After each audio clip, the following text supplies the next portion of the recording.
السلام علیکم ورحمۃ اللہ وبرکاتہ۔ الحمدللہ رب العالمین والصلاة والسلام علی رسولہ الامین وبعد، فاعوذ باللہ من الشیطان الرجیم، بسم اللہ الرحمن الرحیم، ذالک الکتاب لا ریب فیہ ھدی للمتقین۔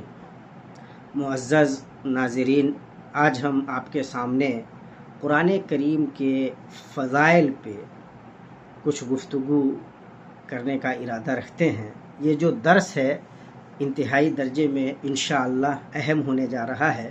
ہم قرآن کریم کے مختلف فضائل پہ نگاہ رکھیں گے اور ہم دیکھیں گے کہ اللہ کے نبی صلی اللہ تعالیٰ علیہ وسلم کی بعثت سے لے کر آج تک مختلف سطحوں پہ اس قرآن کریم کی عظمتوں سے لوگوں نے کس طرح استفادہ کیا ہے، کس طرح زندگیاں بدلی ہیں اور کس طرح بڑے بڑے انقلابات رونما ہوئے ہیں۔ قرآن کریم کی فضیلت یہ کم نہیں ہے کہ اللہ تبارک و تعالیٰ نے اسے شب قدر میں نازل فرمایا تو شب قدر کا مقام اتنا بڑھ گیا کہ وہ 1000 مہینے سے بہتر ہے۔ انا انزلناہ فی لیلۃ القدر وما ادراک ما لیلۃ القدر لیلۃ القدر خیر من الف شہر۔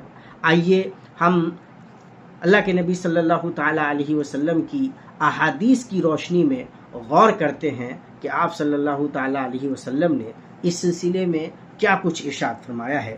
آپ صلی اللہ تعالیٰ علیہ وسلم ایک حدیث میں ارشاد فرماتے ہیں، بخاری شریف کی روایت ہے کہ تم میں سب سے بہتر شخص وہ ہے جو قرآن سیکھے اور سکھائے۔ خیرکم من تعلم القرآن وعلمہ۔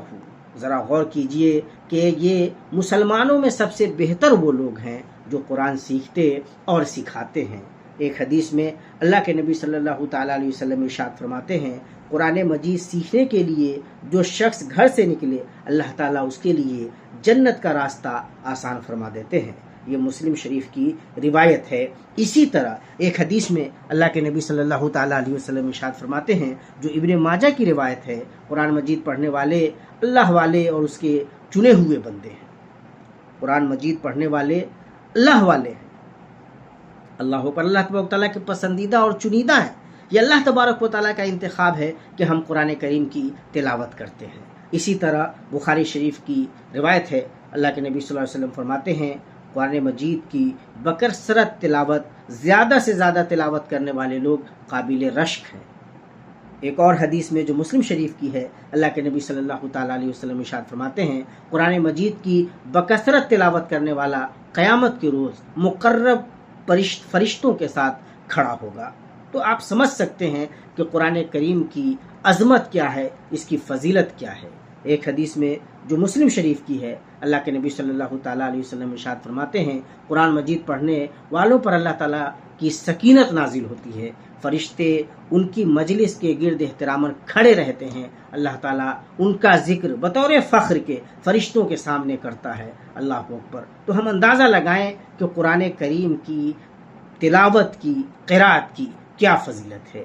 طبرانی کی ایک روایت ہے، قرآن مجید اللہ تبارک و تعالیٰ کا، قرآن مجید کا ایک سرا اللہ تبارک و تعالیٰ کے ہاتھ میں ہے اور دوسرا سرا اہل ایمان کے ہاتھ میں ہے، پس جو اسے تھامے رکھیں گے دنیا میں وہ گمراہ نہ ہوں گے اور آخرت میں وہ ہلاک بھی نہ ہوں گے۔ تو ہم سمجھ سکتے ہیں کہ یہ راہ نجات ہے، یہ جو کتاب ہے یہ دین و دنیا کی سعادت و کامرانی کا ذریعہ ہے۔ ترمذی شریف کی روایت ہے، اللہ کے نبی صلی اللہ علیہ وسلم فرماتے ہیں قرآن مجید کی تلاوت کرنے والے کو ایک حرف پر 10 نیکیاں ملتی ہیں۔ اللہ اکبر۔ ایک حرف پہ 10 نیکیاں ملنے والی ہیں۔ اللہ کے نبی صلی اللہ علیہ وسلم ایک اور حدیث میں جو مسند احمد کی روایت ہے فرماتے ہیں اپنی اولاد کو قرآن مجید کی تعلیم دلوانے والے والدین کو قیامت کے روز 2 ایسے قیمتی لباس پہنائے جائیں گے جن کے مقابلے میں دنیا و ما فیہا کی ساری دولت کوئی مقام نہیں رکھے گی، ہیچ ہوگی۔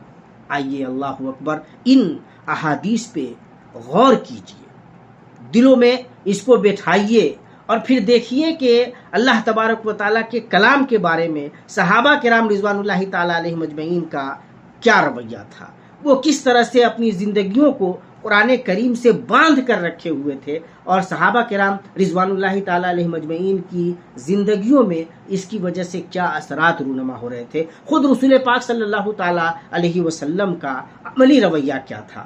حضرت عبداللہ ابن مسعود رضی اللہ تعالیٰ انہوں بچپن ہی میں دولت ایمان سے سرفراز ہو گئے تھے۔ ایمان لانے کے بعد وہ سفر و حضر میں سائے کی طرح رسول پاک صلی اللہ تعالیٰ علیہ وسلم کے ساتھ لگے رہتے تھے۔ قرآن مجید سیکھنے کی بڑی گہری دلچسپی رکھتے تھے۔ ایک رات دوران نماز اونچی آواز میں تلاوت کر رہے تھے۔ رسول اکرم صلی اللہ علیہ وسلم مسجد تشریف لائے اور کھڑے ہو کر تلاوت سنتے رہے۔ پھر صحابہ کرام رضوان اللہ علیہ مجمعین کی طرف متوجہ ہو کر فرمایا، جسے یہ بات پسند ہو کہ وہ قرآن مجید کو اسی لہجے میں پڑھے جس میں وہ نازل ہوا ہے، تو عبداللہ ابن مسعود کی قرات کا انداز اپنائے۔ اللہ اکبر! یہ دیکھیے کہ حضرت عبداللہ ابن مسعود رضی اللہ تعالی عنہ کا مقام اللہ تبارک و تعالی نے کتنا بڑا کر دیا اس قرآن کریم کی وجہ سے۔ حضرت اکرمہ رضی اللہ تعالیٰ عنہ ایمان لانے کے بعد قرآن کریم کی تلاوت میں شب و روز لگے رہتے تھے۔ وہ قرآن کریم کو اپنے چہرے پہ رکھ لیتے تھے اور کہتے تھے، میرے رب کی کتاب، میرے رب کا کلام، اور پھر خشیت الہی سے رونے لگتے تھے۔ یہ اللہ تبارک و تعالیٰ کے کلام کا مقام تھا اور یہ اثر تھا۔ حضرت حسین بن حضیر رضی اللہ تعالیٰ عنہ قرآن مجید سن کر ایمان لائے تھے۔ قرآن مجید کے ایسے شیدائی بنے کہ ایمان لانے کے بعد قرآن مجید کے ہو کر رہ گئے۔ دوسرے لوگ کو جب رات کو نیند آ جاتی، وہ نیند کی آغوش میں چلے جاتے، تو حضرت اسید بن حضیر رضی اللہ تعالیٰ عنہ رات کی تنہائی میں خوش الہانی کے ساتھ قرآن مجید پڑھنا شروع کر دیتے۔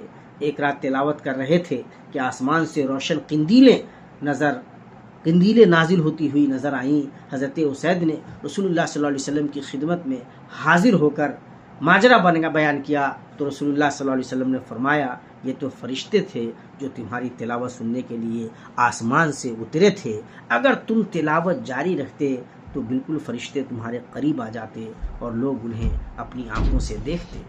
حضرت عقبہ بن عامر رضی اللہ تعالیٰ عنہ دلسوز آواز میں قرآن مجید کی تلاوت کیا کرتے تھے، جسے سن کر صحابہ کرام رضوان اللہ علیہ مجمعین کی آنکھوں میں آنسو جاری ہو جاتے اور خشیت الہی سے ان پر لرزہ طاری ہو جاتا۔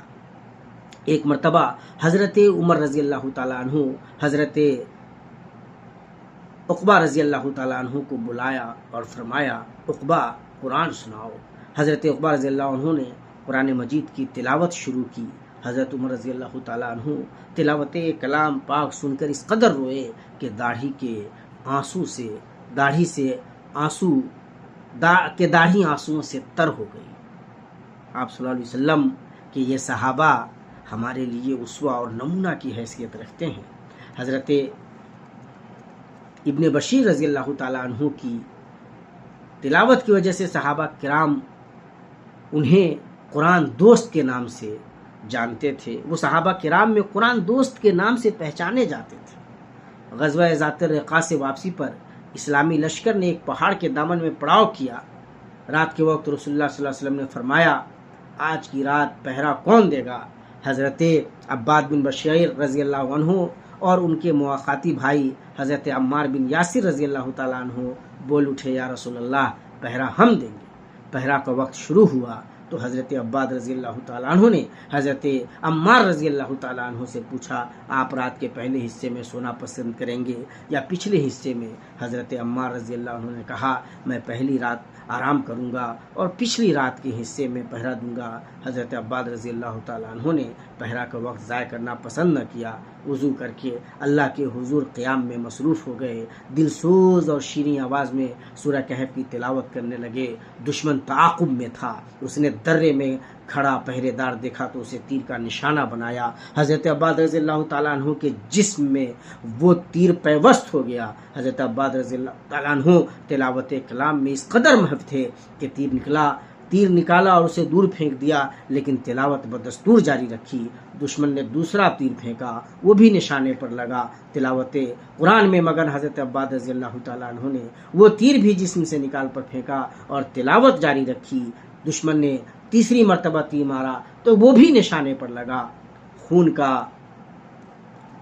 فوارہ بہنے لگا۔ حضرت عباد رضی اللہ تعالیٰ عنہ نے نماز ختم کی اور اپنے ساتھی کو جگایا۔ حضرت عمار رضی اللہ تعالیٰ عنہ نے دیکھا تو گھبرا کر فرمایا، عباد تم نے مجھے پہلے تیر لگنے پر کیوں نہ جگا دیا؟ حضرت عباد رضی اللہ تعالیٰ عنہ نے فرمایا، اللہ کی قسم اگر مجھے رسول اللہ صلی اللہ علیہ وسلم کی دی ہوئی ذمہ داری کا احساس نہ ہوتا تو میری جان چلی جاتی، تب بھی میں نماز اور تلاوت کا سلسلہ منقطع نہ کرتا۔ اللہ اکبر۔ حضرت زید بن ثابت رضی اللہ تعالیٰ عنہ شدید خواہش کے باوجود کم سنی کے باعث غزوہ بدر میں شریک نہ ہو سکے، جس کا انہیں شدید رنج تھا۔ رسول اللہ صلی اللہ علیہ وسلم کی قربت حاصل کرنے کے لیے ایک روز اپنی والدہ کے ساتھ بارگاہ نبوت میں حاضر ہوئے۔ والدہ نے عرض کیا، یا رسول اللہ، میرے بیٹے زید کو قرآن مجید کی 17 صورتیں زبانی یاد ہیں اور یہ اس طرح صحیح تلفظ میں پڑھتا ہے جس طرح آپ صلی اللہ علیہ وسلم کے قلب اطہر و مبارک پر نازل ہوا ہے، آپ چاہیں تو اس سے سن لیں۔ رسول اکرم صلی اللہ علیہ وسلم نے حضرت زید بن ثابت رضی اللہ تعالیٰ عنہ سے قرآن مجید سنا تو بہت خوش ہوئے، اور جب آپ صلی اللہ علیہ وسلم کو یہ علم ہوا کہ زید عربی لکھنا بھی جانتے ہیں تو فرمایا، زید میرے لیے یہود کی عبرانی زبان سیکھو، مجھے ان پر اعتماد نہیں۔ اور یوں نوجوان زید بن ثابت رضی اللہ تعالیٰ عنہ قرآن مجید کی برکت سے رسول اکرم صلی اللہ علیہ وسلم کی قربت سے فیضیاب ہوئے اور آپ کاتب وحی کے اہم ترین مقام پر فائز ہوئے۔ اللہ تبارک و تعالیٰ نے آپ کو قرآن کریم کی اس برکت سے کتنی بڑی نعمت سے نوازا، اس پہ ذرا غور کرنے کی ضرورت ہے۔ حضرت ابوبکر صدیق رضی اللہ تعالیٰ عنہ بڑے رقیق القلب انسان تھے، قرآن مجید کی تلاوت فرماتے تو مسلسل آنسو بہتے رہتے۔ تلاوت میں اس قدر رقت ہوتی کہ مشرکین کے بچے، عورتیں اور مرد جمع ہو جاتے اور کھڑے ہو کر قرآن مجید سنتے رہتے۔ یہ تھا شغف صحابہ کرام رضوان اللہ علیہم اجمعین کا اس اللہ تبارک و تعالیٰ کے کلام پاک سے، جو انسانیت کے لیے راہ ہدایت ہے، دستور زندگی ہے، اور جس کے بغیر کامیابی و کامرانی کا کوئی تصور نہیں کیا جا سکتا۔ حضرت ابی بن کعب رضی اللہ تعالیٰ عنہ تلاوت قرآن سے بڑا شغف رکھتے تھے، صحیح تلفظ اور خوبصورت آواز میں تلاوت فرماتے تھے۔ اللہ تعالیٰ نے رسول اللہ صلی اللہ علیہ وسلم کو حکم دیا کہ ابی بن کعب کو قرآن مجید پڑھ کر سناؤ۔ حضرت ابی بن کعب رضی اللہ تعالیٰ عنہ کو جب رسول اللہ صلی اللہ علیہ وسلم نے یہ بات بتلائی تو ابی بن کعب نے پوچھا، یا رسول اللہ، کیا اللہ تعالیٰ نے میرا نام لیا ہے؟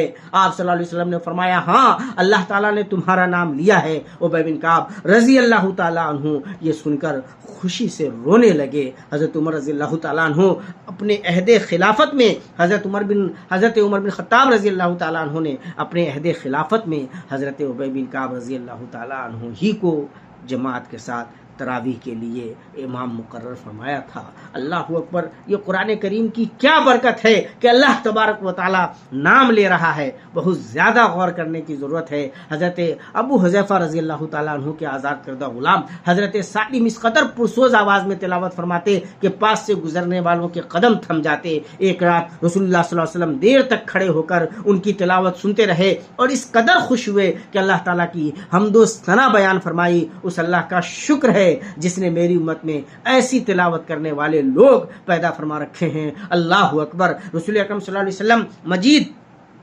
قرآن مجید دوسروں کو سناتے بھی اور دوسروں سے سننا بھی پسند فرماتے تھے۔ نماز تہجد میں قرآن کریم کی تلاوت فرماتے تو اس قدر روتے کہ آپ صلی اللہ علیہ وسلم کے سینہ مبارک سے ہنڈیا کے ابلنے جیسی آواز آنے لگتی۔ جب دوسروں سے سننے پر طبیعت آمادہ ہوتی تو خود کہہ کر دوسروں سے قرآن مجید سنتے۔ ایک بار حضرت عبداللہ ابن مسعود رضی اللہ تعالیٰ عنہ کو قرآن مجید سنانے کا حکم دیا۔ حضرت عبداللہ ابن مسعود رضی اللہ تعالیٰ عنہ نے سورۃ النساء کی آیت پڑھنی شروع کی۔ جب وہ اس آیت پر پہنچے، فَكَيْفَ اِذَا جِئْنَا مِنْ كُلِّ أُمَّةٍ شَهِيدًا، تو آپ صلی اللہ علیہ وسلم کی آنکھوں سے آنسو بہنے لگے، اپنے آپ پر ضبط نہ رہا اور فرمایا، عبداللہ بس کرو۔ طائف سے ایک وفد حاضر خدمت ہوا تو رسول اللہ صلی اللہ علیہ وسلم نے وفد کے سب سے کم عمر رکن حضرت عثمان بن ابو العاص کو طائف کا گورنر مقرر فرمایا۔ اس کی وجہ صرف یہ تھی کہ حضرت عثمان رضی اللہ تعالیٰ عنہ کو باقی حضرات کی نسبت قرآن مجید سب سے زیادہ یاد تھا۔ اللہ اکبر۔ تو آپ ذرا غور کیجئے کہ اللہ تبارک و تعالیٰ قرآن کریم کے ذریعے کس طرح لوگوں کا مقام بڑھاتا ہے، کس طرح سے سرداری دے دیتا ہے، کس طرح سے قیادت ہاتھ آ جاتی ہے، کس طرح سے اللہ تبارک و تعالیٰ کی قربت حاصل ہو جاتی ہے، کس طرح سے نیکیوں سے دامن مراد بھرنے لگتا ہے۔ یمن میں گورنر مقرر کرنے کے لیے رسول اللہ صلی اللہ علیہ وسلم نے صحابہ کرام میں سے 2 ایسے افراد کا انتخاب فرمایا جو سب سے اچھے قاری اور قرآن مجید کا سب سے زیادہ علم رکھنے والے تھے، یعنی حضرت معاذ بن جبل رضی اللہ تعالیٰ عنہ اور حضرت ابو موسیٰ اشعری رضی اللہ تعالیٰ عنہ۔ حضرت ابو موسیٰ اشعری وہ خوش نصیب قاری ہیں جن کی وجد آفری قرأ سن کر رسول اللہ صلی اللہ علیہ وسلم نے فرمایا، ابو موسیٰ تمہیں اللہ تعالیٰ نے لہن داؤدی سے نوازا ہے۔ رسول اکرم صلی اللہ علیہ وسلم نے یمن کے ایک صوبے کا گورنر حضرت ابو موسیٰ اشعری رضی اللہ تعالیٰ عنہ کو بنایا اور دوسرے کا گورنر حضرت معاذ بن جبل رضی اللہ تعالیٰ عنہ کو۔ گورنری کے زمانے میں دونوں حضرات ایک دفعہ اکٹھے ہوئے تو باہمی دلچسپی کے امور میں یہ گفتگو شامل تھی۔ حضرت معاذ بن جبل رضی اللہ تعالی عنہ، ابو موسیٰ آپ قرآن مجید کی تلاوت کب اور کتنی کرتے ہیں؟ حضرت ابو موسیٰ اشعری رضی اللہ تعالیٰ عنہ، میں تو بیٹھے بیٹھے، کھڑے کھڑے اور سواری پر ہر وقت تلاوت کرتا رہتا ہوں اور یوں روزانہ کی منزل پوری کرتا ہوں۔ حضرت ابو موسیٰ اشعری رضی اللہ تعالیٰ عنہ، آپ اپنی تلاوت کی منزل کیسے پوری کرتے ہیں؟ حضرت معاذ بن جبل رضی اللہ تعالیٰ عنہ، میں تو پہلی رات سو جاتا ہوں، کچھ نیند پوری کر کے اٹھتا ہوں اور پھر تلاوت کرتا ہوں، ثواب کی نیت سے سوتا ہوں، ثواب کی نیت سے اٹھتا ہوں۔ یہ طریقہ تھا صحابہ کرام رضوان اللہ تعالیٰ علیہ مجمعین کا۔ اس کتاب ہدایت سے شغف میں وہ کس قدر تھے، اس کا اندازہ ہم لگا سکتے ہیں۔ حضرت عمر فاروق رضی اللہ تعالیٰ عنہ بھی حافظ قرآن تھے اور اپنے عہد خلافت میں مجلس شورا کی رکنیت کے لیے حافظ قرآن یا عالم دین ہونے کا معیار بنا کر کے رکھے ہوئے تھے۔ چنانچہ آپ رضی اللہ تعالیٰ عنہ کے شورا کے تمام ارکان یا تو حافظ قرآن تھے یا عالم قرآن تھے۔ آپ رضی اللہ تعالیٰ عنہ کے عہد حکومت میں دیگر کلیدی عہدوں پر تقرری کے لیے بھی یہ معیار مقرر تھا۔ حضرت نافع بن حارث رضی اللہ تعالیٰ عنہ کو آپ نے مکہ مکرمہ کا گورنر مقرر فرمایا۔ ایک مرتبہ حضرت نافع مکہ مکرمہ سے باہر گئے تو اپنے پیچھے عبد الرحمن بن ابزہ رضی اللہ عنہ کو اپنا قائم مقام فرمایا۔ حضرت عمر رضی اللہ تعالیٰ عنہ نے حضرت نافع سے دریافت کیا، اپنے پیچھے قائم مقام کس کو بنایا ہے؟ حضرت نافع رضی اللہ تعالیٰ عنہ نے بتایا عبد الرحمن بن ابزہ رضی اللہ تعالیٰ عنہ کو۔ حضرت عمر رضی اللہ عنہ نے پوچھا، یہ شخص کون ہے؟ حضرت نافع نے کہا غلاموں میں سے ہیں، لیکن قرآن مجید کے سب سے بڑے قاری ہیں اور علم الفرائض کے بڑے جانکار ہیں۔ حضرت عمر فاروق رضی اللہ تعالیٰ عنہ سن کر بے انتہا خوش ہوئے اور فرمایا، اللہ کے نبی صلی اللہ تعالیٰ علیہ وسلم نے سچ فرمایا تھا کہ اس کتاب کے ذریعے اللہ تبارک و تعالیٰ بعض لوگوں کو عزت بخشتا ہے اور بعض کو ذلیل کرتا ہے۔ عہد صحابہ کرام میں سرکاری طور پر قرآن مجید کی تعلیم اور تبلیغ کا اس قدر اہتمام تھا کہ گورنر شام نے حضرت عمر فاروق رضی اللہ تعالیٰ عنہ کو پیغام بھیجا کہ باشندگان شام کی تعداد بڑھ گئی ہے، آپ ایسے علماء بھیجیں جو انہیں قرآن مجید کی تعلیم دیں اور دینی احکام سکھائیں۔ حضرت عمر رضی اللہ تعالیٰ عنہ نے اس مقصد کے لیے درج ذیل 5 جلیل القدر علماء کو حضرت عمر رضی اللہ تعالیٰ عنہ نے اس مقصد کے لیے 5 جلیل القدر علماء کو طلب فرمایا۔ حضرت معاذ بن جبل کو، حضرت عبادہ بن صامت کو، حضرت ابو ایوب انصاری کو، حضرت ابی بن کعب کو اور حضرت ابو دردہ کو، اور انہیں بتایا کہ اہل شام نے قرآن مجید سیکھنے کے لیے مجھ سے مدد طلب کی ہے، آپ حضرات میرے ساتھ تعاون کریں، میں آپ میں سے 3 افراد کو شام بھیجنا چاہتا ہوں۔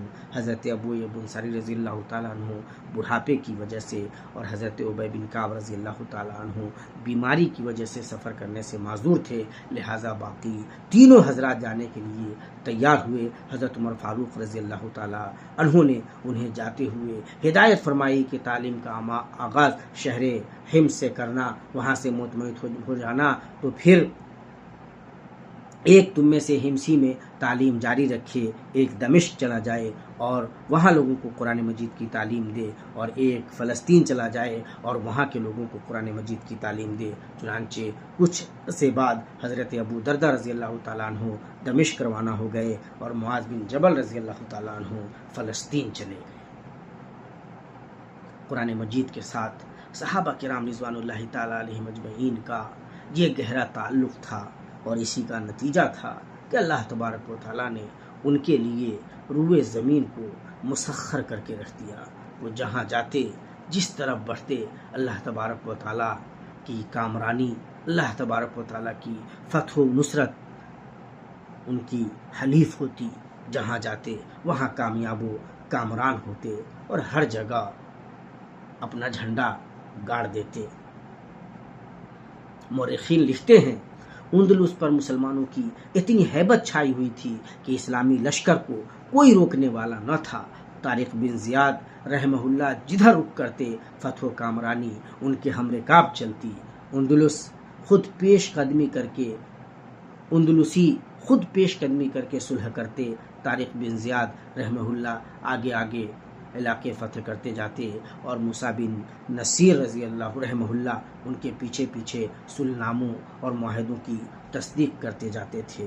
اندازہ فرمائیں کہ سن 92 ہجری میں طارق بن زیاد صرف 7000 سپاہیوں کے ساتھ جبرالٹر پر اترے۔ وہاں کے حاکم تھیوڈمیر سے مقابلہ ہوا۔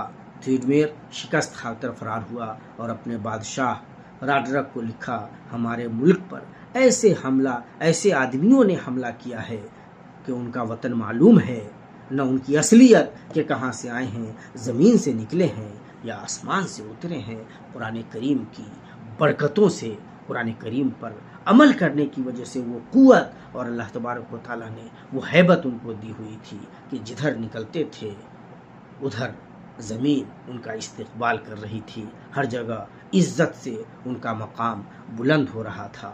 اس اطلاع کے بعد راڈر خود 1,00,000 فوج لے کر مقابلے پر آیا۔ طارق بن زیاد کے ساتھ صرف 12,000 کی فوج تھی۔ طارق بن زیاد نے اسلامی لشکر کے سامنے اللہ کی حمد و ثنا کے بعد جہاد کی فضیلت پر خطبہ دیا، شہادت کی اہمیت بتائی اور اللہ کی نصرت کے وعدے یاد دلائے۔ اسلامی لشکر اللہ کا نام لے کر اپنے سے 10 گنا کیل کانٹے سے لیس لشکر جرار سے ٹکرا گیا اور فتح یاب ہوا، اور راڈرک فرار ہوتے ہوتے دریا میں ڈوب مرا۔ راڈرک کو شکست دینے کے بعد طارق بن زیاد رحمہ اللہ نے پے در پے قرطبہ، تدمیر، قیطلہ، قومونہ، اشبیلیہ اور ماردہ پر کہیں جنگ کے بغیر اور کہیں جنگ کے بعد باضابطہ طریقے سے قبضہ کیا اور فرانس کی سرحدوں تک جا کر دستک دی۔ معزز دوستو، ہمیں یہ یاد رکھنے کی ضرورت ہے کہ دنیا میں اس عزت و عروج اور غلبہ کا قرآنی وعدہ قرآن پر عمل کرنے سے مشروط ہے۔ اگر ہم قرآن کریم کو پڑھیں اور قرآن کریم کی تعلیمات کے مطابق عمل کریں تو انشاءاللہ آج بھی وہ وعدے پورے ہوں گے اور مسلمان دنیا میں سرخرو ہوں گے، کامیاب و کامران ہوں گے۔ اس کے لیے ضروری ہے کہ مسلم معاشرہ ایمان، نیکی، تقوی، امانت، دیانت، صداقت اور شجاعت کے اچھے اوصاف سے متصف ہو، اس کے اندر شرک کا خاتمہ ہو، بدعت و ظلم کا خاتمہ ہو، صلہ رحمی بڑھے، لوگ ایک دوسرے کے ساتھ انصاف کی بنیاد پر معاملات انجام دیں۔ اگر ہم ایسا کر لیتے ہیں تو انشاءاللہ ہم ضرور کامیاب و کامران ہوں گے۔ اقبال نے کہا تھا، وہ زمانے میں معزز تھے مسلمان ہو کر، اور تم خوار ہوئے تارک قرآن ہو کر۔ تو تارک قرآن ہونے سے بہرحال ہمیں خاری ہی ملے گی۔ فمن اتبع ہدایا فلا یضل ولا یشقی، جو قرآن کریم کی ہدایت کی پیروی کرے، اس کے راستے پر چلے، اسے گمراہ نہیں ہونا ہے، اسے کسی قسم کی بدبختی لاحق نہیں ہونی ہے۔ لیکن جو قرآن کریم کو چھوڑ دے تو ظاہر ہے کہ اس کے لیے بدبختی ہی ہے۔ قرآن مجید سر تا سر ہدایت ہے، A to Z قرآن کریم کی آیتیں شروع سے اخیر تک ہدایت کا سامان ہے۔ اللہ تبارک و تعالیٰ کا فرمان ہے، فقد جاءکم بینۃ من ربکم وہدی ورحمہ، تمہارے پاس تمہارے رب سے تمہارے پاس تمہارے رب کی طرف سے روشن دلیل ہدایت اور رحمت آ گئی ہے۔ تو اللہ تبارک و تعالیٰ کا یہ کلام رحمت ہے، ہدایت ہے۔ وَإِنَّهُ لَهُدًى وَرَحْمَةٌ لِّلْمُؤْمِنِينَ، یہ مومنوں کے لیے ہدایت ہے، یہ مومنوں کے لیے رحمت ہے۔ شرط یہ ہے کہ ہمارا دل کھلا ہوا ہو، ہم کسی قسم کے تعصب کے ساتھ قرآن کریم کو نہ دیکھیں، تو یہ رحمت ہے اور ہدایت ہے۔ اور اس کی مثالیں ہمیں صحابہ کرام رضوان اللہ علیہم اجمعین کی زندگیوں میں دیکھنے کو ملتی ہیں۔ حضرت طفیل بن عمر رضی اللہ تعالیٰ عنہ یمن کے قبیلہ دوس کے سردار تھے، شاعر بھی تھے، مکہ آئے ہوئے تھے۔ لوگوں نے کان بھر دیا کہ محمد کی بات مت سننا، وہ لوگوں کو لوگوں سے لڑا دیتے ہیں، دوستوں میں دشمنی کرا دیتے ہیں، رشتوں کو توڑ دیتے ہیں، کاہن ہیں، جادوگر ہیں۔ حضرت طفیل بن عمر لوگوں کی باتوں میں آ گئے، لیکن جب اللہ کے نبی صلی اللہ تعالیٰ علیہ وسلم سے قرآن کریم سننے کا موقع ملا تو اسی وقت سورہ اخلاص اور سورہ فلق کی تلاوت اللہ کے نبی صلی اللہ علیہ وسلم کی زبانی تلاوت فرمائی۔ اسی وقت بیعت کے لیے ہاتھ بڑھا دیا اور شہادت پڑھ کر دائرہ اسلام میں داخل ہو گئے۔ لوگوں نے دور کرنا چاہا اور قرآن سنے تو ایمان سے قریب آ گئے، رسول اللہ صلی اللہ علیہ وسلم سے قریب آ گئے۔ حضرت زماد ازدی رضی اللہ تعالیٰ عنہ زمانہ جاہلیت میں رسول اکرم صلی اللہ علیہ وسلم کے دوست تھے۔ مکہ آئے تو لوگوں نے آپ صلی اللہ علیہ وسلم کے خلاف ان کو بھڑکا دیا۔ وہ جھاڑ پھونک بھی کرتے تھے اور ان کو پتا تھا کہ لوگوں کے کلام میں کیا فرق ہے، کاہن کا کلام کیا ہوتا ہے، جادوگر کا کلام کیا ہوتا ہے۔ لیکن جب اللہ کے نبی صلی اللہ تعالیٰ علیہ وسلم سے ملاقات ہوئی اور آپ صلی اللہ علیہ وسلم نے قرآن کریم کی آیتیں پڑھ کر سنائیں تو نقط دل ہار بیٹھے، اللہ کے نبی صلی اللہ تعالیٰ علیہ وسلم پر ایمان لائے اور فرمانے لگے کہ یہ کلام تو ایسا ویسا کلام نہیں ہے۔ میں نے ساحروں کا کلام سنا ہے، کاہنوں کا کلام سنا ہے، مگر یہ کلام تو سمندر کی تہ تک پہنچنے والا کلام ہے، یہ ایسا ویسا کلام نہیں ہے۔ حضرت عمر رضی اللہ تعالیٰ عنہ خود اپنی آپ بیتی بیان فرماتے ہیں کہ ان کو یہ تھا کہ یہ کسی کاہن کا کلام ہوگا، یہ کسی شاعر کا کلام ہوگا، لیکن انہ لقول رسول کریم وما هو بقول الشاعر قلیلا ما تؤمنون، یہ سورہ حقہ کی تلاوت اللہ کے نبی صلی اللہ علیہ وسلم کرتے جا رہے تھے۔ عمر رضی اللہ تعالیٰ عنہ کے ذہن میں جس قسم کے سوالات تھے ان کے جوابات انہیں ملتے جا رہے تھے۔ ولا بقول کاہن قلیلا ما تذکرون، یہ کسی کاہن کا بھی قول نہیں ہے، اس کا بھی کلام نہیں ہے، یہ کلام تو رب العالمین کا ہے، تنزیل من رب العالمین، اللہ تبارک و تعالیٰ نے نازل فرمایا ہے۔ یہ نقش اولین تھا اسلام کا حضرت عمر رضی اللہ تعالیٰ عنہ کے لیے۔ اور جب دوبارہ حضرت خباب رضی اللہ تعالیٰ عنہ ان کے گھر میں چھپ کر ان کی بہن حضرت فاطمہ کو قرآن کریم سکھا رہے تھے، اور جب سنا سورہ طہ کی شروعاتی آیتیں تو نقط دل دے بیٹھے اور مسلمان ہو گئے۔ اور وہ واقعہ حضرت عمر رضی اللہ تعالیٰ عنہ کا بہت ہی مشہور ہے، ہم تمام نے سنا ہے۔ تو قرآن کریم لوگوں کے لیے اسی طرح سے ہدایت ہے۔ حضرت مصعب بن عمیر رضی اللہ تعالیٰ عنہ اور حضرت اسد بن زرارہ رضی اللہ تعالیٰ عنہ قبیلہ بنو عبد الاشہل کے باغ میں کچھ لوگوں کو اسلام کی دعوت دے رہے تھے۔ اسی درمیان اسید بن حضیر آئے اور درست لہجے میں سختی کے ساتھ کہا کہ یہ کیوں تم ہمارے لوگوں کو بگاڑ رہے ہو، انہیں گمراہ کر رہے ہو۔ حضرت مصعب بن عمیر رضی اللہ تعالیٰ عنہ نے پیار سے کہا کہ آپ میری بات سن لیں اور اس کے بعد آپ فیصلہ کریں۔ جب وہ بیٹھے اور قرآن کریم کی تلاوت سنی تو پوچھا کہ یہ تو بڑا اچھا اور بہت ہی اعلیٰ کلام ہے، اسلام میں داخل ہونے کے لیے کیا کرنا پڑتا ہے؟ کہا گیا کہ غسل کر کے حق کی شہادت دیں اور نماز پڑھیں۔ حضرت اسید رضی اللہ تعالیٰ عنہ قرآن کریم سن کر مسلمان ہو گئے۔ قرآن کریم کی یہ برکت اور قرآن کریم کی یہ عظمت آج بھی اسی طرح اپنا اثر دکھا رہی ہے، آج بھی یہ ہدایت کا سامان ہے اور اس کی بہت ساری مثالیں ہیں۔ الحمدللہ آئے دن لوگ دنیا کے مختلف حصوں میں قرآن کریم کی تلاوت کرتے ہیں، اللہ تبارک و تعالیٰ کے کلام سے نزدیک آتے ہیں اور نقطے دل ہار بیٹھتے ہیں، مسلمان ہو جاتے ہیں، اپنی دنیا اور آخرت بنا لیتے ہیں۔ آئیے آج کے زمانے کے چند واقعات پہ نظر ڈالتے ہیں۔ پولینڈ میں ایک یہودی ربی عالم گھرانے میں سن 1900 ہجری میں پیدا ہونے والے لیوپولڈ نام سنا ہوگا۔ انہوں نے یونیورسٹی میں فلسفہ اور آرٹ کی تعلیم حاصل کی، عملی زندگی کا آغاز صحافت سے کیا، اعلیٰ تعلیم حاصل کی اور مختلف علوم و فنون سے بہرور ہونے کے بعد بھی زندگی کا صحیح مقصد معلوم نہیں تھا۔ اندرونی طور پہ ایک عجیب و غریب پریشانی ان کو لاحق رہتی تھی، حق کا سراغ لگانا چاہتے تھے لیکن کسی نتیجے تک پہنچتے نہیں تھے۔ ایک اخبار نے لیوپولڈ کو مشرق وسطی کا نمائندہ مقرر کر دیا، جہاں سے انہیں اسلام کے مطالعے کی توفیق ملی۔ ستمبر 1926 میں ایک شب میں اپنی اہلیہ کے ہمراہ زمین دوز ٹرین کا وہ سفر کر رہے تھے۔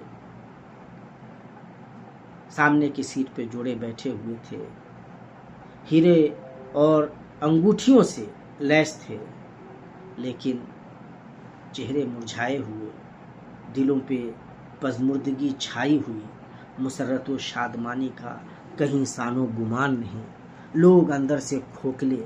یہ جو صورتحال تھی، اس صورتحال پہ میاں بیوی کوڑ رہے تھے، لیکن خود ان کے دل کی دنیا بھی اسی طرح سے خالی تھی۔ گھر آئے، قرآن کریم کا نسخہ جو موجود تھا اسے کھولا، نگاہ پڑی، الہاکم التکاثر حتی زرتم المقابر کلا سوف تعلمون ثم کلا سوف تعلمون کلا لو تعلمون علم الیقین لترون الجحیم ثم لترونها عین الیقین ثم لتسألن یومئذ عن النعیم۔ تو لگا کہ جو کچھ ہم وہاں سوچ رہے تھے اس کا صحیح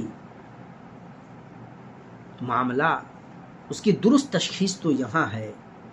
اور اللہ تبارک و تعالیٰ نے پھر ہدایت کی راہیں آسان کر دی، قرآن کریم کو ٹھیک سے پڑھا میاں بیوی نے مل کر اور مسلمان ہوئے۔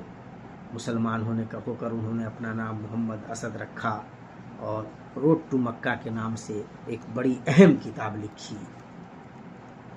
اسی طرح ڈاکٹر عبد الرحمان بارکر امریکی ریاست واشنگٹن کے ایک عیسائی گھرانے میں پیدا ہوئے، یونیورسٹی میں اعلیٰ تعلیم حاصل کی۔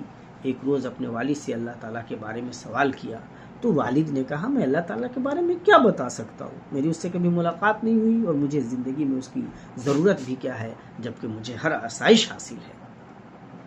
ڈاکٹر بارکر کہتے ہیں، اپنے والد کا یہ جواب سن کر میں نے یہودیت، عیسائیت اور ہندو مت کی مقدس کتابوں کا مطالعہ شروع کیا۔ ان میں سوائے تضادات اور اختلافات کے کچھ نہ پایا۔ اسلام کے بارے میں میرا تاثر یہ تھا کہ یہ تو وحشیوں کا، پاگلوں کا اور جنونیوں کا مذہب ہے، لہٰذا قرآن کریم کا مطالعہ کرنے کا سوال ہی پیدا نہیں ہوتا تھا۔ 1951 میں مجھے ہندوستان جانے کا اتفاق ہوا، جہاں میری ملاقات ایک مسلم نوجوان سے ہوئی جو مجھے اپنے گھر لے گیا۔ اس نوجوان کے والد نے میرا بڑا اچھا پرتپاک استقبال کیا اور تحفے کے طور پہ مجھے قرآن کریم سے نوازا۔ بعد میں جب مجھے جنگلات کی طرف جانے کا موقع ملا، بعض اسائنمنٹ کے تحت، تو مجھے موقع ملا، یہ فرصت میسر آئی اور میں نے قرآن کریم کا مطالعہ شروع کیا۔ جب میں قرآن کریم کا مطالعہ کر رہا تھا تو میرے شکوک و شبہات بھی دور ہو رہے تھے اور دل میں ایک کیفیت بھی بن رہی تھی۔ واپس میں اس نوجوان کے گھر گیا اور بزرگ کے سامنے میں نے اپنے چند استفسارات رکھے تو انہوں نے بڑے پیار سے میری ساری باتوں کا جواب دیا۔ میرا دل کھل گیا اور الحمدللہ میں مسلمان ہو گیا۔ ڈاکٹر غرینیا فرانس میں پیدا ہوئی، یونیورسٹی میں اعلیٰ تعلیم حاصل کی، فرانسیسی پارلیمنٹ کی رکن بنی۔ ڈاکٹر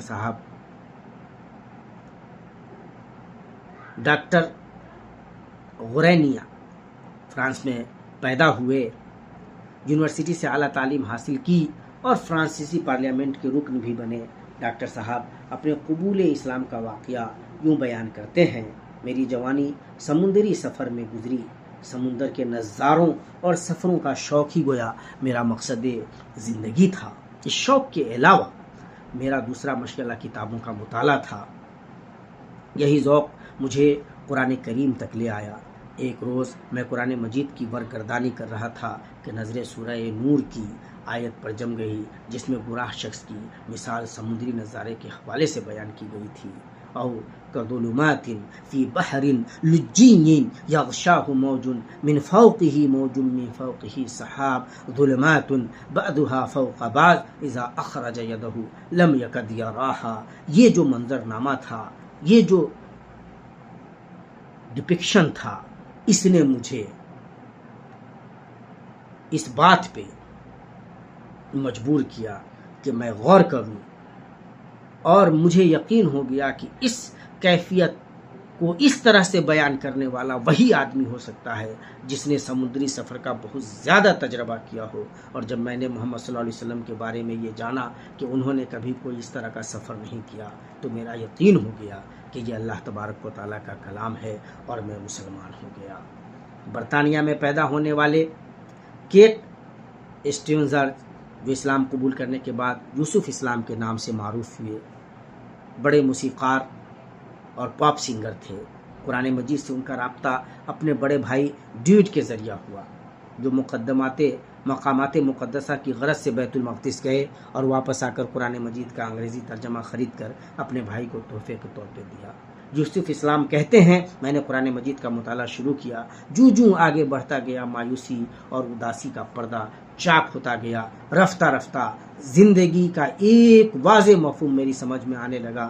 اس میں حقیقت کے حصول کے لیے، جس حقیقت کے حصول کے لیے میں بھٹک رہا تھا، وہ قرآن مجید کے مطالعے سے حاصل ہو گئی۔ شک کے سارے کانٹے ایک ایک کر کے نکل گئے۔ مجھے قرآن مجید میں حضرت عیسیٰ علیہ السلام بھی نظر آئے، جن کی صرف ایک تصویر ہی قرآن مجید نے پیش کی ہے کہ وہ اللہ کے بندے اور اس کے رسول تھے، نہ خدا تھے نہ خدا کے بیٹے۔ مجھے قرآن مجید میں حضرت ابراہیم علیہ السلام بھی نظر آئے، جنہوں نے اللہ کی خوشنودی کے لیے اپنے بیٹے کی قربانی پیش کرنے سے دریغ نہ کیا۔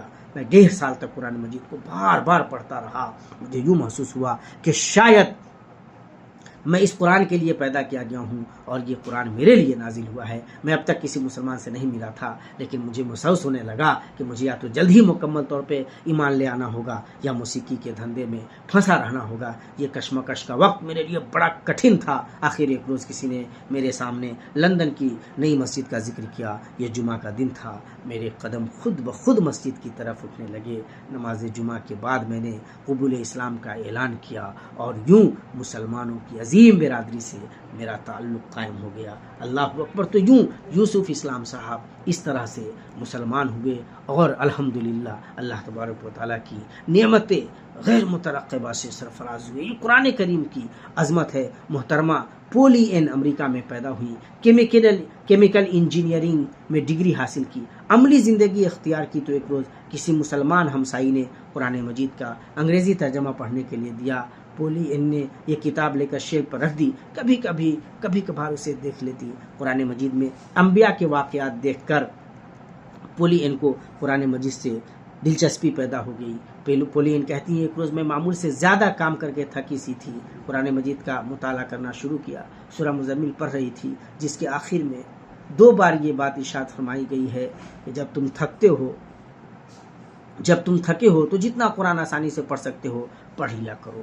میں تھکی ہوئی تھی، خیال آیا کہ اب مجھے آرام کرنا چاہیے اور مزید قرآن نہیں پڑھنا چاہیے، خود قرآن بھی تو یہی کہہ رہا ہے۔ میں نے قرآن بند کر دیا، مگر بستر پر لیٹے لیٹے خیالات کا تانتا بندھ گیا۔ عجیب کتاب ہے کہ اگر تم تھکے ہوئے ہو تو قرآن مجید جتنا پڑھو، جتنا آسانی سے پڑھ سکتے ہو۔ تھکاوٹ کے باوجود نیند نہ کر سکی، ایک ہلچل سی مچ گئی، قرآن مجید سے کشش سی پیدا ہو گئی، اور مجھے محسوس ہونے لگا کہ اسلام ایک زندہ مذہب ہے۔ ایک روز میں نے معمول کے مطابق قرآن اٹھایا، سورۃ المومنین کی تلاوت شروع کی، درج ذیل آیات پڑھیں۔ وَلَقَدْ خَلَقْنَا الْإِنسَانَ مِنْ سُلَالَةٍ مِنْ طِينٍ ثُمَّ جَعَلْنَاهُ نُطْفَةً فِي قَرَارٍ مَكِينٍ ثُمَّ خَلَقْنَا النُّطْفَةَ علقة فخلقنا العلقة مضغة فخلقنا المضغة عظاما فكسونا العظام لحما ثم انشأناه خلقا آخر فتبارك اللہ احسن الخالقین۔ میں نے غور کیا کہ یہ باتیں تو سائنس آج بتلا رہی ہیں، 1450 سال پہلے اگر کوئی کتاب یہ بات بتلا رہی ہے تو اس کے حق ہونے میں کوئی شک نہیں، اور میں مسلمان ہو گئی۔ اللہ اکبر۔ اسی طرح محترمہ لیلا پولینڈ کے ایک عیسائی گھرانے میں پیدا ہوئی، اپنے خاندان کے ہمراہ کینیڈا منتقل ہو گئیں۔ دوران تعلیم ان کی ملاقات ایک مسلمان لبنانی طالب علم سے ہوئی۔ دونوں اپنی ملاقاتوں میں مذہب پر بحث کرتے۔ باعث نزاع ایک بات یہ بھی تھی کہ اللہ ایک ہے یا تین۔ لیلا کہتی ہیں کہ لبنانی طالب علم کا یہ جملہ اللہ صرف ایک ہے ہر وقت میرے ذہن میں گونجتا رہتا، تاہم مجھے پورا یقین تھا کہ ایسی سوچ رکھنے والا پاگل ہے۔ 2-3 ماہ اسی ادھیڑ بن میں گزر گئے۔ ایک روز میں اپنے گھر والوں کے ساتھ چرچ گئی تو مجھے پہلی بار چرچ والوں کی بات کی عجیب محسوس ہوئی کہ اللہ، اس کا بیٹا اور روح القدس تینوں مل کر ایک بنتے ہیں۔ ان الفاظ نے مجھے جھنجھوڑ کر رکھ دیا اور میں سوچنے لگی اگر اللہ ایک ہے تو اس کے بیٹے اور اس روح کا کیا مطلب ہے؟ یہ تثلیث کا معاملہ تو عقلی اعتبار سے بالکل ہی ناقابل فہم ہے۔ جبکہ ایک مسلمان لبنانی نوجوان کی بات قابل فہم تھی کہ اللہ ایک ہے، اس کا کوئی شریک نہیں۔ اس کشمکش کو ختم کرنے کے لیے میں نے قرآن مجید کا مطالعہ شروع کیا۔ میرے لیے قرآن مجید کا مطالعہ ایک مسرور کن تجربہ تھا۔ رات کو جب سارے لوگ اپنے بستروں میں دبکے ہوئے ہوتے تو میں قرآن مجید کا مطالعہ شروع کر دیتی۔ اسی دوران آنکھیں میری برستی رہتی، میں منہ پر تکیہ رکھ کر روتی رہتی۔ میں بہت خوش تھی اور خوشگزار تھی اور شکر گزار تھی کیونکہ اللہ تعالیٰ نے مجھے علم و عرفان سے نوازا تھا۔ اب میں زیادہ تاریکی اور جہالت سے سمجھوتا نہیں کر سکتی تھی۔ کرسمس کا موقع آیا تو ضبط کا پیارا نہ رہا۔ میں نے اپنے ایمان کا اعلان کر دیا۔ توقع کے مطابق مجھے گھر سے فوراً نکال دیا گیا۔ دل اس خیال سے دکھی تھا کہ گھر والے چھوٹ رہے ہیں، لیکن اس خیال سے ذہن سکون سے معمور ہو گیا کہ میں نے اپنے رب کو پا لیا ہے۔ اللہ اکبر۔ محترمہ سمیہ امریکہ کے ایک عیسائی گھرانے میں پیدا ہوئی۔ ان کی بھی کہانی یہی ہے کہ جب قرآن کریم سے رشتہ بنا، مطالعے کی راہ پر آئیں، اللہ کا کلام پڑھا اور یہ جانا کہ اللہ تعالیٰ اتنا مہربان ہے کہ وہ شرک کے سوا تمام گناہ معاف کر دے گا، تو قرآن کریم پڑھتے ہوئے بے اختیار وہ رونے لگی اور الحمدللہ مسلمان ہو گئیں۔ تو قرآن کریم اسی طرح سے لوگوں کے دلوں میں جاگوزی ہوتا ہے، پیوست ہوتی ہیں اس کی تعلیمات اور زندگیاں بدل جاتی ہیں۔ محترمہ مریم امریکہ میں پیدا ہوئی، یونیورسٹی کی اعلیٰ تعلیم حاصل کی، ایک مسلمان طالبہ سے ان کی دوستی ہو گئی اور اس طرح سے ان کو اسلام اور مسلمانوں کے بارے میں جاننے کا موقع ملا۔ ایک مرتبہ انہوں نے جب ان کی زندگی کو دیکھ کر کے یہ جاننا چاہا کہ اسلام کیا ہے اور روزے رکھنے والا مسلمان کس طرح سے روزہ رکھتا ہے، جس طرح ان کی سہیلی رکھتی ہے، افطار کرتی ہے، نماز پڑھتی ہے، تو ان کی سہیلی نے ان کو قرآن کریم کا نسخہ دیا اور جب وہ قرآن کریم پڑھیں تو ان کو سارے مسائل کا حل مل گیا، زندگی کو ایک مقصد مل گیا اور سمجھ میں آ گیا کہ اللہ تبارک و تعالیٰ کے کلام میں کیا برکت ہے، کیا عظمت ہے اور انسانی زندگی کے لیے کیوں دستور حیات ہے۔ تو محترم ناظرین، سمجھنے والی بات یہ ہے کہ اللہ پاک کا کلام پہلے بھی ہدایت کا سرچشمہ تھا، آج بھی ہدایت کا سرچشمہ ہے۔ جو لوگ بھی اللہ تبارک و تعالیٰ کے کلام سے نزدیک آئیں گے، دلوں سے بغض نکالنے کی کوشش کریں گے اور حقیقت تک پہنچنا چاہیں گے، تو اللہ تبارک و تعالیٰ کا یہ کلام ان کے لیے باعث ہدایت ہے، ان کے لیے روشنی ہے اور ایسی روشنی ہے کہ زندگیاں منور ہو جاتی ہیں۔ اللہ تبارک و تعالیٰ فرماتا ہے والذین جاہدوا فینا لنہدینہم سبلنا۔ آج مسلمانوں کو بھی یہ کام کرنے کی ضرورت ہے کہ وہ اللہ تبارک و تعالیٰ کے کلام کو لوگوں تک پہنچانے کی کوشش کریں۔ یہ اللہ تبارک و تعالیٰ کا جو کلام ہے، یہ ہماری بہرحال ذمہ داری ہے کہ ہمیں الحمدللہ اللہ پاک نے آسانیوں سے بغیر کسی زیادہ مشقت کے یہ نعمت دے دی ہے، تو یہ نعمت ہم لوگوں تک پہنچائیں۔ امریکہ کے ایک عیسائی گھرانے میں پیدا ہونے والی خاتون بیکی ہاپکنز اسلام لانے کے بعد کس جذبے سے سرشار تھی، اور انہوں نے کہا اگر میں دنیا کے سب سے اونچے پہاڑ پر چڑھ سکتی اور میری آواز ہر اس آدمی تک پہنچ سکتی جو اسلام سے بے خبر ہے، تو میں چلا چلا کر انہیں بتاتی کہ مجھے میرے سوالات کے جوابات قرآن سے مل گئے ہیں۔ اب میں جانتی ہوں کہ سچائی کیا ہے۔ دنیا کا ہر شخص اس سچائی کے ملنے پر اگر 100 سال تک روزانہ 100 بار اللہ کا شکر ادا کرے تب بھی اس کا شکر ادا نہیں کر سکتا۔ اے کاش یہ فریضہ ہم مسلمان بھی اس طرح سے انجام دے سکیں اور دلوں میں ہمارے بھی یہ جذبہ پیدا ہو اور اللہ کے کلام کو لوگوں تک لے کر کے جائیں۔ یہاں پہ غلط فہمی کا ازالہ بہت ضروری ہے۔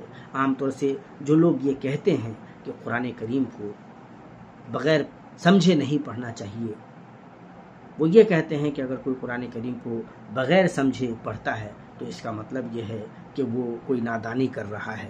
تو دیکھیے ایسی بات نہیں ہے۔ قرآن کریم کو پڑھ کر سمجھ کر پڑھنے کی ظاہر ہے کہ فضیلت ہے، اس کا مقام ہے، اور اس سے کسی کو کوئی انکار نہیں ہے۔ اللہ فرماتا ہے لقد من اللہ علی المؤمنین اذ بعث فیہم رسولا من انفسہم یتلو علیہم آیاتہ ویزکیہم ویعلمہم الکتاب والحکمہ وان کانوا من قبل لفی ضلال مبین۔ تو قرآن و حکمت کی جو تعلیم ہے، کتاب و حکمت کی، وہ اللہ کے نبی صلی اللہ علیہ وسلم دیتے ہیں، اور قرآن کریم ظاہر ہے اللہ تبارک و تعالیٰ نے اتارا اسی لیے ہے کہ اس کے مطابق زندگی ڈھالی جائے، انسان سیکھے۔ تو اگر پڑھے گا اور سمجھے گا نہیں تو اس کے مطابق وہ کیسے اپنے آپ کو ڈھالے گا؟ تو اس فضیلت سے کسی کو انکار نہیں ہے، لیکن ساتھ ہی ساتھ یہ بات یاد رکھنی ضروری ہے کہ اللہ تبارک و تعالیٰ کا کلام ہے، یہ باعث خیر و برکت بھی ہے، یہ عبادت بھی ہے۔ تو جب ہم قرآن کریم پڑھتے ہیں، ہر چند کے ہم نہ بھی سمجھ پاتے ہوں، تب بھی ہمیں اللہ تبارک و تعالیٰ کے کلام پڑھنے کی وجہ سے ثواب ملتا ہے، ہر حرف پہ 10 نیکیاں ملتی ہیں۔ تو ٹھیک ہے کہ ہمیں یہ کوشش کرنی چاہیے کہ ہم قرآن کریم کو باضابطہ سمجھ کر پڑھیں، کوشش کرنی چاہیے کہ ہم عربی سیکھ لیں، کوشش کرنی چاہیے کہ ہم مختلف تراجم کی مدد سے اللہ تبارک و تعالیٰ کے کلام کے معنی و مفہوم کو سمجھیں اور ان تعلیمات پر عمل کریں۔ لیکن اگر ہم نہیں بھی سمجھ پاتے ہیں کسی وجہ سے، بعض وجوہات کی بنیاد پہ، تو بھی ہمیں قرآن کریم کی تلاوت سے اپنے آپ کو الگ نہیں کرنا چاہیے۔ وہ لوگ جو اس راہ میں آتے ہیں اور وہ قرآن کریم کی بجائے صرف ترجمے پہ اور تفسیر پہ ہی توجہ دیتے ہیں، وہ قرآن کریم کے ساتھ جس قسم کا اہمال برتتے ہیں اس کی بہرحال ضرورت نہیں ہے، اس کے لیے اسپیس نہیں ہونا چاہیے۔ قرآن کریم کی زیادہ سے زیادہ تلاوت ہو، قرآن کریم آدمی پڑھے، ثواب کی نیت سے پڑھے، عبادت کی نیت سے پڑھے، چونکہ قرآن کریم کل انسانوں کے لیے قیامت کے دن سفارش بھی کرے گا۔ ہم جو پڑھتے ہیں تو اللہ تعالیٰ اس پہ ہمیں ثواب بھی دیتے ہیں۔ تو کوشش تو ہو کہ ہم سمجھیں، لیکن اگر کوئی نہیں بھی سمجھتا اور اسے قرآن شریف دیکھ کر کے پڑھنے آتا ہے تو یہ بھی اس کے لیے بہرحال ایک فضیلت کی بات ہے اور اسے اس پہ ثواب ملتا ہے۔ اور قرآن کریم کو سمجھ کر پڑھنے کا جو مقام ہے وہ بہرحال بڑا مقام ہے۔ اس سلسلے میں حضرت احنف بن قیس رضی اللہ تعالیٰ عنہ کا ایک واقعہ مشہور ہے، بڑا دلچسپ واقعہ ہے۔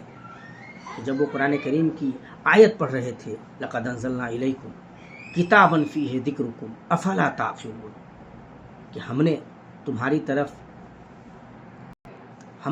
طرف ایک ایسی کتاب نازل کی ہے جس میں تمہارا ذکر ہے، کیا تم عقل سے کام نہیں لیتے؟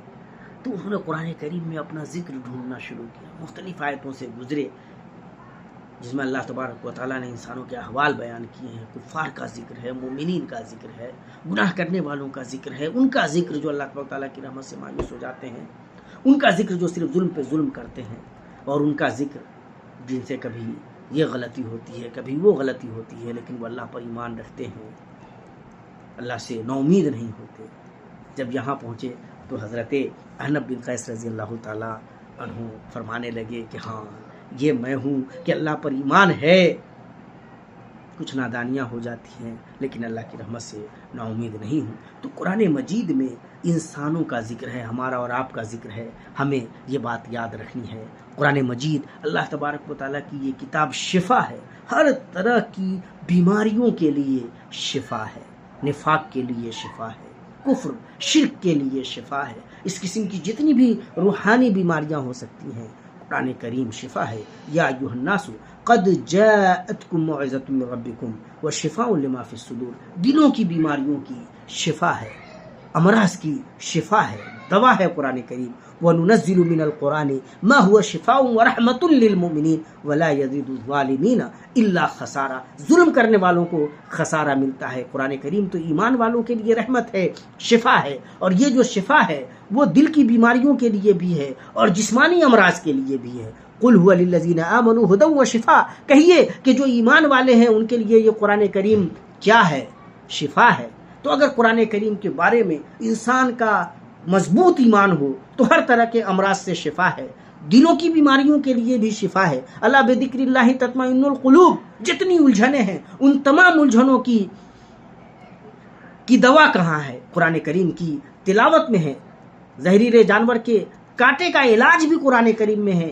طبرانی کی روایت ہے باضابطہ کہ اللہ کے نبی صلی اللہ تعالی علیہ وسلم نے بچھو کے کاٹنے پر اس جگہ کو نمک سے ملا، پانی سے دھویا اور سورۃ الکافرون اور معوذتین پڑھ کر اس وقت تک دم فرماتے رہے جب تک آرام نہیں آ گیا. اسی طرح جنون مرگی اور سایہ وغیرہ کی بیماری میں سورہ فاتحہ پڑھ کر دم کرنا چاہیے. یہ ابو داؤد کی روایت ہے. اس میں تمام بیماریوں کا علاج ہے. آپ صلی اللہ علیہ وسلم کا فرمان ہے کہ سورہ بقرہ کی آخری 2 آیات پڑھ کر جو اللہ تعالیٰ سے طلب کیا جائے اللہ تعالیٰ عطا فرماتے ہیں. جا کرنے کی تکلیف میں بھی اس سے فائدہ ہوتا ہے. اما عائشہ رضی اللہ تعالیٰ عنہا مرض الموت میں اللہ کے نبی صلی اللہ علیہ وسلم پر معوذتین پڑھ کر دم کرتی رہیں. نظر بد سے بچنے کا بھی یہ علاج ہے. آپ صلی اللہ علیہ وسلم کا ارشاد مبارک ہے پناہ مانگنے کی دعاؤں میں سب سے بہتر دعائیں معوذتین ہیں. شیطانی وساوس سے انسان بچتا ہے. یہ ابو داؤد کی روایت ہے کہ بسم اللہ الرحمن الرحیم اگر پڑھیں گے تو شیطانی وساوس سے بچیں گے. آیت الکرسی پڑھیں گے تو بچیں گے. بخاری شریف کی روایت ہے ربی اعوذ بک من ہمزات الشیاطین واعوذ بک رب ان یحضرون، یا اعوذ باللہ من الشیطان الرجیم سورہ اخلاص پڑھ کر اپنی دائیں جانب تھوکنا چاہیے. یہ ابو داؤد کی روایت ہے. معوذتین سے فائدہ ہوتا ہے. یہ ساری چیزیں ثابت ہیں. پتہ یہ چلا کہ جو امراض ہیں ان سے اللہ تبارک و تعالیٰ نے قرآن کریم کو شفا بنایا ہے. برے خواب سے بچنے کے لیے بھی انسان کو یہ آیت پڑھنی چاہیے ربی اعوذ بک من ہمزات الشیاطین واعوذ بک رب ان یحضرون، یا اعوذ باللہ من الشیطان الرجیم. جادو سے شفا ہے. تو قرآن کریم یہ شفا ہے انسان کے روحانی امراض کے لیے بھی. مختلف قسم کے جو وساوس ذہنوں میں پیوست رہتے ہیں، بدعت و خرافات انسان کو اپنی گرفت میں لے لیتے ہیں، ان تمام سے بچنے کے لیے انسان کو اللہ تبارک و تعالیٰ کے کلام سے اپنا رشتہ زیادہ سے زیادہ مضبوط کرنا چاہیے. اسی طرح یہ جو جادو ٹونا ہے، اسی طرح جو شیطانوں کے وساوس ہیں، جن کے اثرات ہیں، ان تمام سے اللہ تبارک و تعالیٰ قرآن کریم کے ذریعہ اپنے بندوں کو بچاتا ہے. تو ہماری جو ذمہ داری ہے وہ یہ ہے کہ ہم اللہ تبارک و تعالیٰ کے کلام سے اپنا رشتہ مضبوط کریں. یہ جب رشتہ مضبوط ہوگا تو انسان ان تمام امراض سے بھی بچے گا اور ہر طرح کی پریشانیوں سے بھی انشاءاللہ محفوظ رہے گا. اللہ تبارک و تعالیٰ شفا دے گا، دین و دنیا کی برکتوں سے ہمکنار کر دے گا. یہ چند تفصیلات یہاں میں آپ کے سامنے رکھتا ہوں، یہ آپ کے ذہن میں رہیں تو انشاءاللہ تعالیٰ آپ کو فائدہ ہوگا کہ اگر آپ جادو کا اثر زائل کرنا چاہتے ہیں تو آپ کو کیا کرنا چاہیے. آپ کو اعوذ باللہ کا اہتمام کرنا چاہیے. ابو داؤد کی روایت ہے. بسم اللہ پڑھنا چاہیے. مسلم اور ترمذی کی روایت ہے. سورہ فاتحہ پڑھنا چاہیے. یہ ابو داؤد کی روایت ہے. سورہ بقرہ پڑھنا چاہیے. یہ مسلم ترمذی کی روایت ہے. سورہ بقرہ کی آخری 2 جو آیتیں ہیں یہ کارگر ہیں. یہ بخاری شریف کی روایت ہے. آیت الکرسی پڑھنی چاہیے. یہ بخاری شریف کی روایت ہے. سورہ اخلاص کا ورد کرنا چاہیے. یہ ابو داؤد نسائی کی روایت ہے. اسی طرح سورہ فلق اور سورۃ الناس میں فائدہ ہے اور یہ ابو داؤد ترمذی نسائی اور طبرانی کی روایت ہے. تو ان تمام سے پتہ یہ چلتا ہے کہ اللہ تبارک و تعالیٰ کا جو کلام ہے وہ نہ صرف یہ کہ اللہ کا کلام ہماری روحانی طور پہ ہمارے لیے علاج کی حیثیت رکھتا ہے، بلکہ جسمانی طور پہ بھی بہت ساری بیماریوں کے لیے اللہ تبارک و تعالیٰ نے اس میں شفا رکھی ہے۔ وہ یقین اور وہ اعتماد ہونا چاہیے۔ گھروں میں جس قسم کا آج ڈپریشن اور اضطراب دیکھنے کو ملتا ہے اور جس قسم کی پریشانیاں لوگوں کو لاحق ہیں، اگر وہ اللہ تبارک و تعالیٰ کے کلام سے اپنا رشتہ اس طرح سے استوار کر لیں تو انشاءاللہ وہ ضرور اپنے آپ کو فائدے میں پائیں گے۔ قرآن مجید سر تاپا رحمت ہے۔ اللہ تبارک و تعالیٰ فرماتا ہے وَإِنَّهُ لَهُدًى وَرَحْمَةٌ لِّلْمُؤْمِنِينَ، یہ مومنوں کے لیے رحمت ہے، ہدایت ہے۔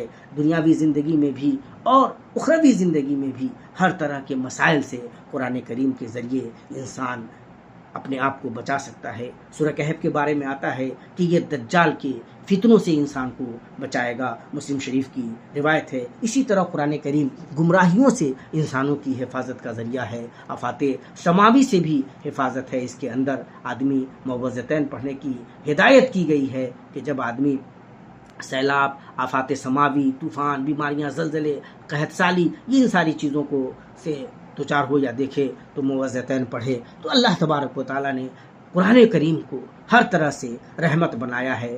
ناگہانی مصائب سے بچنے کے لیے بسم اللہ الرحمن الرحیم پڑھ لیتے اور فرشتے تجھے یہ اوپر اٹھا لیتے۔ جو حضرت طلحہ رضی اللہ تعالیٰ عنہ کی انگلیاں کٹ گئیں تو ان کے منہ سے سی کی آواز نکلی تو آپ صلی اللہ علیہ وسلم نے اس پر فرمایا تھا۔ تو یہ سمجھنے کی ضرورت ہے کہ اللہ تبارک و تعالیٰ قرآن کریم کی برکتوں سے بہت زیادہ انسانوں کو نوازتا ہے، روزیوں میں برکتیں ہوتی ہے۔ اللہ تبارک و تعالیٰ غلبہ و اقتدار بھی دیتا ہے، سیاسی طور پہ بھی اللہ تبارک و تعالیٰ مضبوط کر دیتا ہے۔ اللہ کے نبی صلی اللہ علیہ وسلم فرماتے ہیں اللہ اس کتاب کے ذریعے بعض لوگوں کو عروج عطا فرماتے ہیں اور بعض لوگوں کو اللہ تبارک و تعالیٰ ذلیل و رسوا کر دیتے ہیں۔ تو کہنے کا مطلب یہ ہے کہ اللہ تبارک و تعالیٰ نے قرآن کریم کو ہر طرح کی ضرورتوں کی تکمیل کا ذریعہ بیان فرمایا ہے۔ حضرت محمد صلی اللہ تعالیٰ علیہ وسلم کا ارشاد ہے جو شخص سورہ بقرہ کی آخری 2 آیات پڑھ کر اللہ تعالیٰ سے جو طلب کرے گا اللہ تبارک و تعالیٰ اسے وہ عطا فرمائے گا۔ خیر و برکت کا ذریعہ ہے۔ سورہ بقرہ پڑھنے سے جو کچھ مسائل ہوتے ہیں گھروں سے وہ نکل جاتے ہیں۔ اور اب غور کیجئے، مصائب و آلام سے آپ کو بچنا ہے تو قرآن کریم کی تلاوت پہ آپ کو توجہ دینی چاہیے۔ یوں اللہ تبارک و تعالیٰ کا جو یہ کلام ہے وہ دنیاوی زندگی میں بھی اور اخروی زندگی میں بھی، یہاں تک کہ برزخ کی زندگی میں بھی انسان کو بہت زیادہ اللہ کا یہ کلام فائدہ پہنچاتا ہے۔ ہم جب قبر میں جائیں گے اور ہم سے سوال ہوگا من ربو کا من نبیوں کا ماں دینوں کا، اور یہ جو سارے سوال کے جواب ایمان والے درست دے دیں گے تو ان سے پوچھا جائے گا، فرشتے آدمی سے پوچھیں گے کہ یہ تمہیں کیسے پتا چلا، تو وہ جو جواب دیں گے وہ جواب یہ ہوگا قرأت کتاب اللہ فآمنت بہ وصدقت، میں نے اللہ تبارک و تعالیٰ کی کتاب پڑھی، اللہ کا کلام پڑھا، میں ایمان لایا اور میں نے تصدیق کی۔ تو آج الحمدللہ برزخ کی زندگی میں قرآن کریم کی اس برکت سے ہم کامیاب ہو رہے ہیں، اور اخروی زندگی میں انسان جب اللہ تبارک و تعالیٰ کے سامنے جائے گا تو وہ دیکھے گا کہ قرآن کریم اس کے لیے سفارش کر رہا ہے کہ بندے نے اللہ تبارک و تعالیٰ کے لیے قرآن کریم کی تلاوت کی تھی اور قرآن کریم نے اس کا ساتھ نہیں چھوڑا ہے۔ وہ منازل جو ہے نا انسان کو ملیں گے، رفتیں ملتی چلی جائیں گی، مقرب فرشتوں کی صحبت ملے گی، رفاقت ملے گی۔ مسلم شریف کی روایت ہے۔ یوں اگر دیکھیے تو اللہ تبارک و تعالیٰ کے کلام کی برکت سے عزتوں کا سفر آگے کی طرف بڑھے گا۔ آپ کے والدین آپ کی ان برکتوں سے فیضیاب ہوں گے اور اللہ تبارک و تعالیٰ انہیں بھی قرآن کریم کی ان برکتوں سے حصہ دے گا۔ تو کہنے کا مطلب یہ ہے کہ دنیاوی زندگی سے لے کر کے برزخ کی زندگی سے لے کر کے آخرت کی زندگی تک قرآن کریم کی فضیلتیں ایک مومن کی زندگی سے جڑی ہوئی ہیں۔ اللہ تبارک و تعالیٰ کا یہ کلام مکمل طریقے سے ہدایت کا سرچشمہ ہے، بیماریوں کے لیے علاج ہے، یہ رحمت ہے، برکت ہے، زندگی کا دستور ہے اور سب سے اچھا دستور ہے۔ یہدی للتی ہی اقوم، سب سے اچھی راہ کی ہدایت کرتا ہے۔ اس کی راہ پہ چلنے والا گمراہ نہیں ہو سکتا۔ جس کو اللہ تبارک و تعالیٰ کے کلام کی یہ عظمت معلوم ہو جائے اور جو اپنے دلوں میں اسے جاگوزی کر لے اور عملی طور پہ اس کو اپنی زندگی میں برت لے، اسے کامیاب ہونے سے دنیا کی کوئی طاقت نہیں روک سکتی۔ ہر طرح کی بھلائی اللہ تبارک و تعالیٰ کے کلام کے مطابق چلنے میں ہے، اور ہر طرح کی خرابی، ہر طرح کی بدبختی،